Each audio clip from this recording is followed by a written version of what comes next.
Welcome back to the TMP project. And now, Scotty and Kirk have left. They're in the shuttle pod, and they're about to come face to face. Oh, Kirk is. Scotty's been here the whole time. But now we're coming face to face with the new refit Enterprise, and the cards will take us through this 10-minute scene where you can imagine the Jerry Goldsmith score, his revision score, right? Because if you listen to the first one, it didn't have the da-da-da-da, and all that we think we need when we see the Enterprise for the first time. Now this scene gets a lot of grief, a lot of flack over the years because we got 10 minutes just gazing at this ship in ways that may not be healthy. I don't know. I get it. They want to. It's been plenty of critical academic articles about why are we gazing at this ship so much. People just find it boring at the end of the day. Some people just want to sexualize it as an object. None of those. I'm not going to debate or say any of those interpretations are wrong because they're okay interpretations to make. But to give it some context here, this is the first time something like this had been done where you have a television show that becomes a movie, at least in a big production, expensive movie. Okay, so people had 10 years of fandom that were getting hungry for this. And so we're going to take 10 minutes and look at our ship. Although Kirk is gazing at it longingly like it's an object of desire. That's because it is. That's pretty clear. Kirk is in love with this ship. And by extension, so are we. Because it's our ship. It's a character. This is what we watch the show. Things happen on this ship, but the ship is a symbol for all what Star Trek could be, regardless of a lot of the flaws of the design. But we put all of who we are into the ship. So here we see the new ship, and this is my ship, and this is our ship, this is the ship. Now, depending on where you're born or what you're into, you might like the original series ship, or you might like the next gen stuff, or you have your own flavor of Star Trek, and that's awesome. But this here, and nothing comes close to this one. This is, for me, this is the Enterprise right here. Look at this. So that's why we're taking some time to see this new redesign.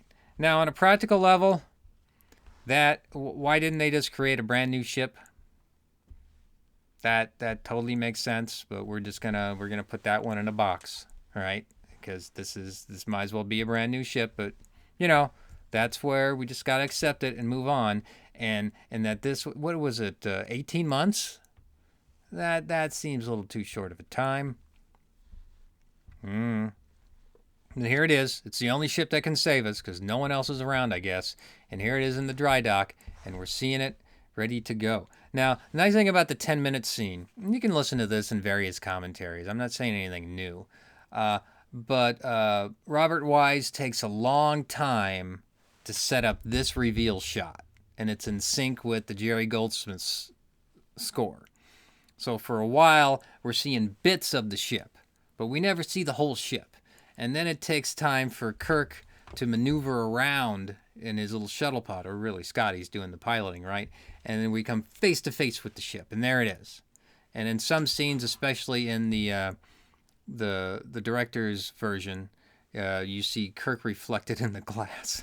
And just a line that this is what Kirk has always been in love with, right here, nothing else. Is that problematic? Maybe so. So what do we got on the card here?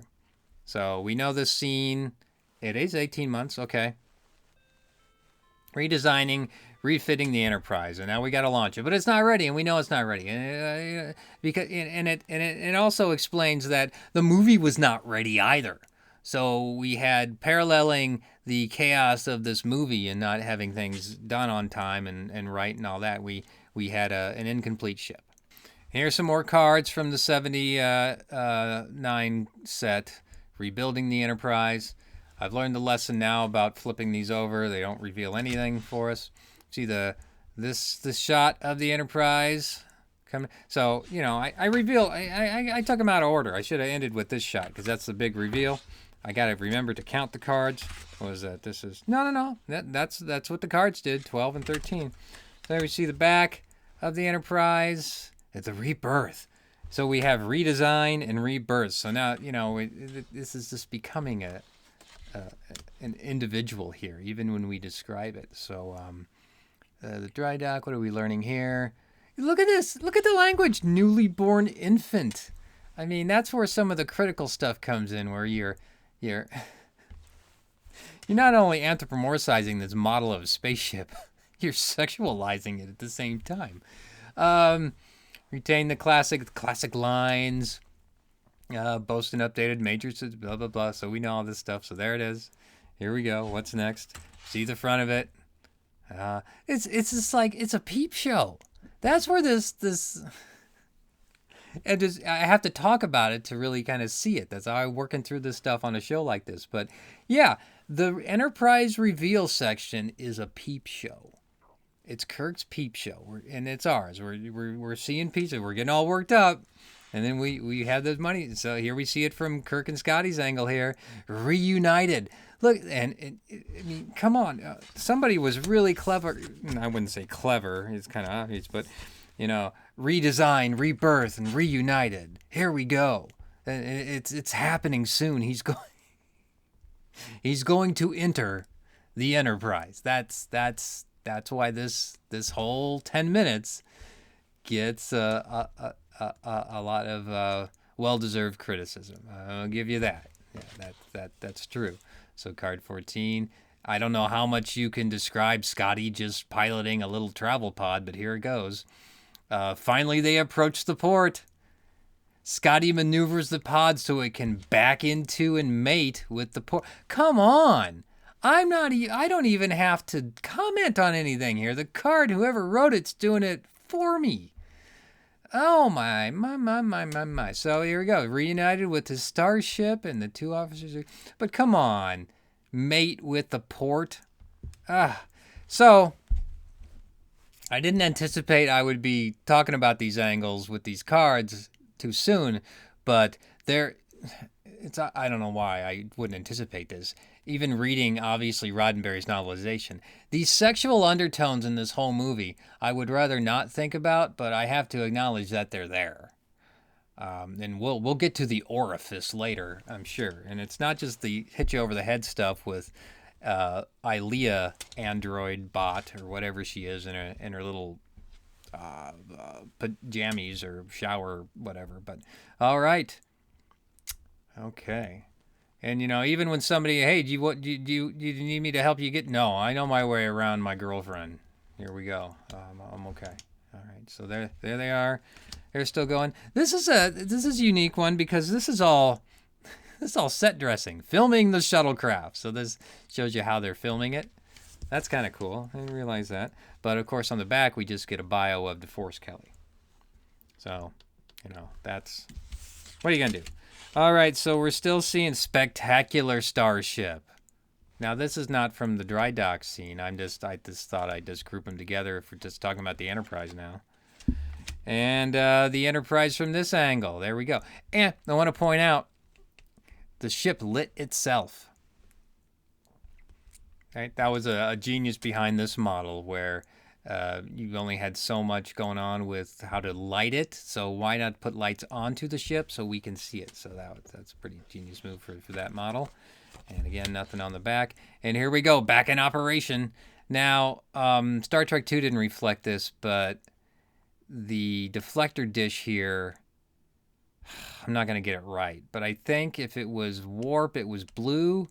If it was on impulse or not warp, it glowed like gold. Somebody check me on that. Ooh, what do we got on the back here? Oh, there was another puzzle, but it's the ship. Refurbished starship. Sorry, now I totally got him out of... Well, this is not my fault. 35, 36. Okay. Now this doesn't track with the scene at all. This is kind of odd, and it's not even the light. I mean, I could try to turn the light down, but I don't think that's going to make it any better or worse.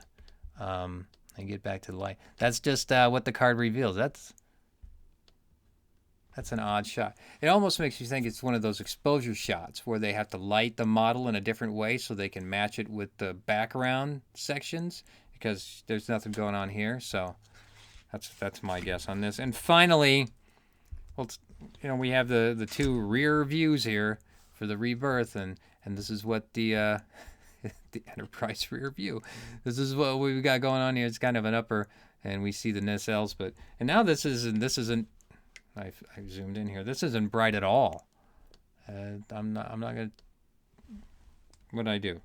I'm not gonna take the total blame for the lack of brightness there. But anyway, that is what's going on with the infamous 10 minutes of getting to know our ship again.